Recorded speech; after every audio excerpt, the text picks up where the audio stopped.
కార్తిక్ రెడ్డి గారికి హృదయపూర్వక జన్మదిన శుభాకాంక్షలు తెలియజేస్తూ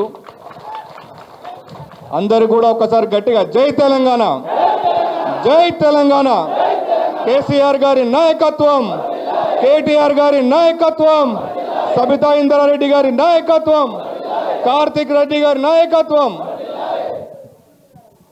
అందరికీ నమస్కారం.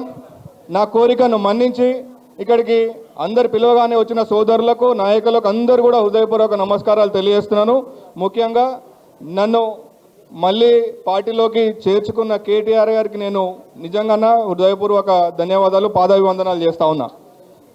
నేను ముఖ్యంగా అందరూ కూడా ఇక్కడ కొందరికి నేను సారీ చెప్పాలి, కానీ నేను ఆ రోజు పార్టీ వీడుతున్నప్పుడు ఎంత దుఃఖంతో నేను ఆ రోజు పార్టీ వీడినో నాకు ఒక్కనికే తెలుసు.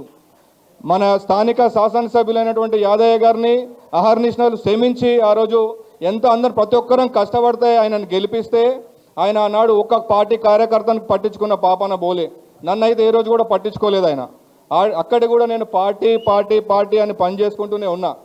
కానీ ఆయన చేస్తున్న ద్రోహం నేను గమనించి స్థానికంగా కాంగ్రెస్ని పాతి పెట్టాలి, ఎవరన్నా కానీ కాంగ్రెస్ పార్టీ మాత్రం స్థానికంగా ఉండొద్దని నేను ఆ రోజు స్థానిక కొంచెం విరామం తీసుకున్నా తప్ప నేను ఏ రోజు కూడా నేను పార్టీకి నేను దూరం కాలేదు. నేను దయచేసి అందరూ కూడా క్షమాపణలతో పాటు అందరు కూడా మళ్ళొకసారి చేతులెత్తి నమస్కరిస్తా ఉన్నా. మళ్ళొకసారి స్థానిక సంస్థల్లో బీఆర్ఎస్ పార్టీలో ఎవరు నించున్నా సరే వాళ్ళందరికీ అహర్నిశలు శ్రమించి మనందరం కూడా కృషి చేసి వాళ్ళని గెలిపించే ప్రయత్నం అందరూ చేయాలని చెప్పి సభాముఖంగా అందరినీ కోరుతా ఉన్నా. ఇక్కడ వచ్చిన బీజేపీ సభ్యులందరికీ, కాంగ్రెస్ సభ్యులందరూ కూడా నేను మనస్ఫూర్తిగా శుభాకాంక్షలు అలాగే స్వాగతం పలుకుతూ ఇంకా చాలా మంది పెద్దలు మాట్లాడాలి కాబట్టి అందరూ కూడా మళ్ళొకసారి జై తెలంగాణ, జై తెలంగాణ.